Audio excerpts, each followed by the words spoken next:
السلام علیکم ورحمۃ اللہ وبرکاتہ۔ آپ حضرات کی خدمت میں جو سلائیڈ ہے اس میں اس کتاب کی مثال پیش کرنے جا رہا ہوں جو پچھلی کلپ کے اندر ہم دیکھ چکے ہیں۔ ہم پڑھ رہے تھے تخریج کے ایک اہم طریق کے متعلق کہ وہ کون سا راستہ ہے جس کے ذریعے سے ہم حدیث کی کسی مکھڑے کو دیکھ کر، حدیث کی کسی مطلع کو دیکھ کر ہم حدیث کے جو مکمل الفاظ ہیں وہاں تک پہنچ سکے، حدیث کی جو سند ہے وہاں تک ہماری رسائی ہو سکے۔ اب بات کرتے ہیں وہ جو کتاب جس کے منہج کے بارے میں اور جس میں تحقیق کرنے کے طریقے کے بارے میں ہم پڑھیں گے، اس کتاب کا نام ہے جمع الجوامع۔ جس کتاب کو دوسرا نام سے بھی لوگ یاد کرتے ہیں، ایک دوسرے مشہور نام بھی اسے دیا گیا ہے جو الجامع الکبیر ہے۔ علامہ سیوطی رحمہ اللہ نے اس کتاب کے اندر کس منہج کو اختیار کیا ہے اسے جانے بغیر ہم اس کتاب کو استعمال نہیں کر سکتے۔ تو احادیث کی کتابوں کے اندر جو سب سے اہم کام یہ ہوتا ہے کہ احادیث کی ترتیب کس طرح سے دی گئی ہے، احادیث کو ذکر کیسے کیا گیا ہے، احادیث کو کیسے ہم تلاش کریں گے، وہ تو بہت بعد کی بات ہے۔ پہلے مصنف کا انداز بیان، مصنف کا انداز ترتیب، مصنف کس منہج کو، کس طریقے کو اختیار کیے ہیں، یہ جاننا بے حد ضروری ہے۔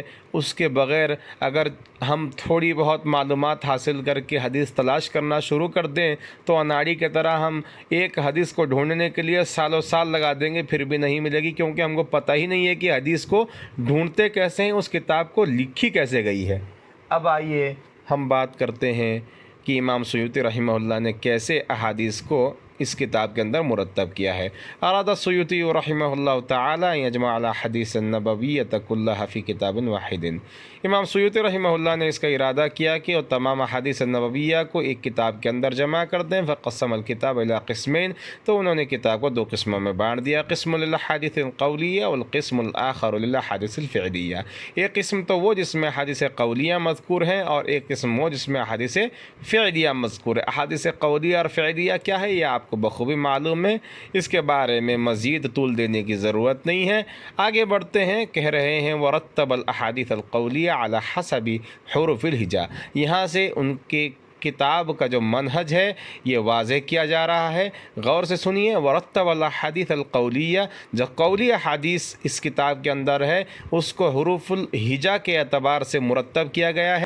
یہ بڑا آسان طریقہ ہے احادیث قولیہ کو ڈھونڈنے کے لیے۔ جیسے ہم ڈکشنری کا استعمال کرتے ہیں، وہاں پہ حروف المعجم کی رعایت کرتے ہیں، یعنی قاموس میں جیسے ہم کوئی بھی لفظ کو تلاش کرتے ہیں تو جو طریقہ اختیار کرتے ہیں اسی طریقے سے ہم حدیث کے الفاظ میں سے جو مکھڑا ہم کو ملا ہے، جو مطلع ہم کو ملا ہے، اس کو بھی ایک لفظ سوچتے ہوئے، ایک لفظ تصور کرتے ہوئے ہم قاموس کی ہی طرح ان کی کتاب جمع الجوامع میں تلاش کریں گے تو احادیث قولیہ جو ہیں وہ مل جائیں گی۔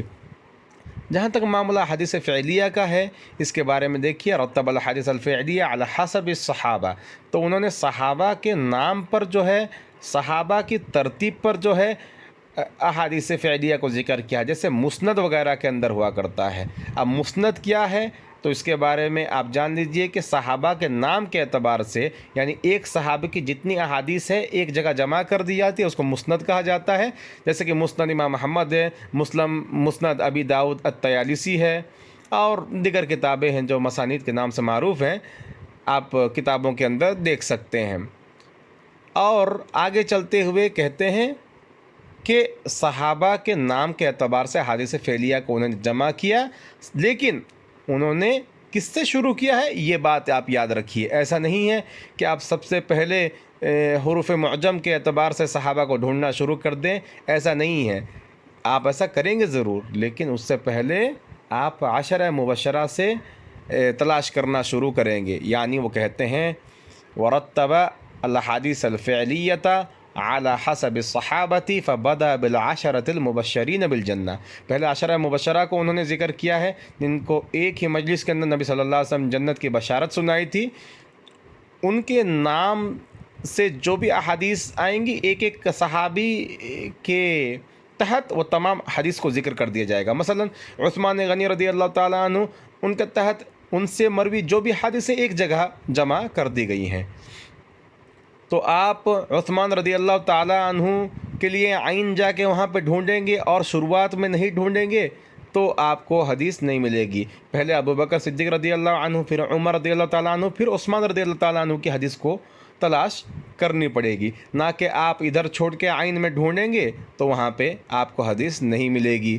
اس بات کو بخوبی سمجھنے کی ضرورت ہے. ثم رتب بقیت الصحابۃ علی حروف المعجم، اس کے بعد باقی صحابہ کو حروف معجم کی رعایت کرتے ہوئے ان کی احادیث کو بھی ان کے ناموں کے تحت نقل کر دیا گیا ہے. علی حروف المعجمی فی اسمائہم، اسماء کے اندر، ان کے ناموں کے اندر حروف معجم کی رعایت کی گئی ہے. ثم فی کناہم، اس کے بعد ان کی کنیتوں کے اندر بھی حروف معجم کی رعایت کی گئی ہے اور ان کی احادیث کو جمع کرنے کی پوری کوشش کی گئی ہے. ثم ذکر المبہمات، اس کے بعد مبہمات کا باب جو ہے وہ باندھتے ہیں، جس میں وہ مجہول راویوں سے جو روایت پہنچی ہیں جن کی تعین نہ ہو سکی انہیں بھی وہ اکٹھا کر دیتے ہیں. ثم ذکر نساء الصحابہ، اس کے بعد صحابیات سے جو مرویات آئی ہیں ان کو ذکر وہ کرتے ہیں بنفس ترتیب السابق، اسی ترتیب کی رعایت کرتے ہوئے جو مردوں کے ساتھ وہ معاملہ کیا کرتے تھے، فی ترتیب السابق فی الرجال، جیسے کہ وہاں نام، اس کے بعد کنیت، اس کے بعد جو مبہمات ہیں، اسی اعتبار سے عورتوں سے جو روایتیں ان کو پہنچی ہیں اسی ترتیب سے وہ ان کی روایتوں کو بھی ذکر کر دیتے ہیں. ثم ذکر الحدیث المرسلۃ، اس کے بعد وہ حدیث مرسلہ کو ذکر کرتے ہیں. احادیث مرسلہ کا مطلب جیسے کہ واضح ہے کہ مصطلحات کے اندر حدیث مرسل اس حدیث کو کہتے ہیں جس میں تابعی اپنے سے اوپر والے درجے کے راوی کو حذف کر کے سیدھے نبی صلی اللہ علیہ وسلم سے روایت کر دیں.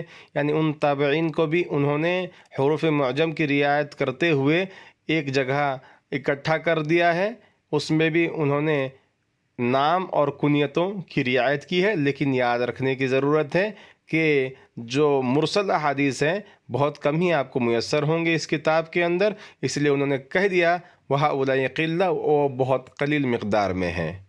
تو اسی لیے اگر اس منہج کو اچھے سے سمجھنے کے بعد آپ کتاب سے تلاش کرنے کی کوشش کریں گے، کسی ماہر محدث، کسی ماہر فن جرح و تعدیل کے پاس اس چیز کی پریکٹس ہوگی اور اس میں کثرت سے آپ تدریبات کریں گے تو انشاءاللہ وہ دن دور نہیں کہ آگے آنے والی نسل جو ہے آپ کو محدث کے نام سے یاد کرے گی، کیونکہ یہ بہت مبارک کام ہے.